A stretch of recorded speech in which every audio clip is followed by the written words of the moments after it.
Hello IT. This video is about managing the fax server we have here. Basically what this does is it sits in between the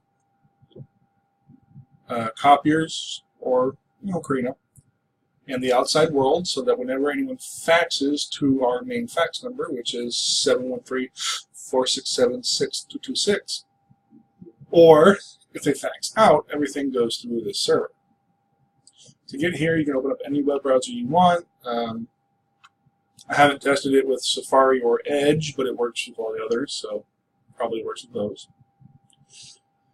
When you visit it, it's going to be 192.168.1.9, and even though it's a HTTPS website, the security certificate is invalid and it will fail. Just skip ahead and then you'll be taken to here.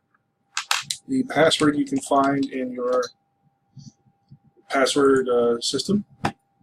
So, all right. So once you enter it in, you'll be greeted with this page right here. For the purposes of this video, we're going to go over just a couple of quick things. So under here under the fax configuration page, you can go to inbound routing, and here's where you'll have the routing rules for all the people here who have their own fax numbers. So what this is when the fax comes in, it strips off the first 6 numbers and reads the last 4 of them. The last 4 is the extension in the fax server. So for instance, you have down here 6226, that goes to Carina. That's where it will always go. Same thing here with 5273, which is an alternative number that we have. They will go there as well. So that's, you should be able to figure out pretty quickly how this works. It corresponds to their fax number of the last 4. So real quick and easy. Nothing here to, nothing too complicated here. Configuration. So here's where you can find the system configuration, the network information. Again, it's just pretty simple, straightforward. If you want to update the firmware, which we already have, except for this guy, we're avoiding 3.5.2 for the time being, just because we've heard issues, and I don't want issues, so here we are. Here is where you can go to the logs,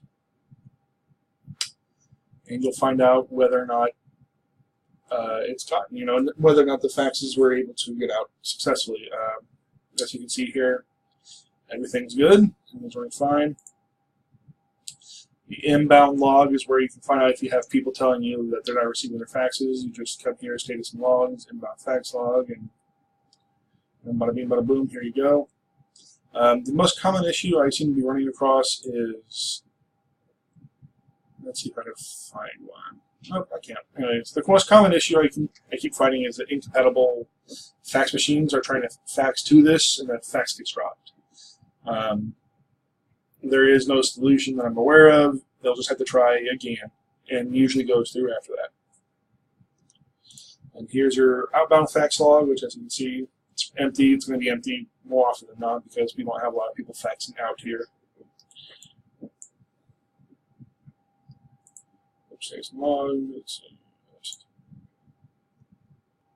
And here under fax status is where you can find out the status of the 2 ports that are accept or send faxes. A lot of times they're receiving a fax. You can see it right here. If you're noticing that there's problems, you can just hit this little refresh here, and it'll disconnect the port and then reconnect it and then reinitialize it, and that usually fixes it. And that's really it.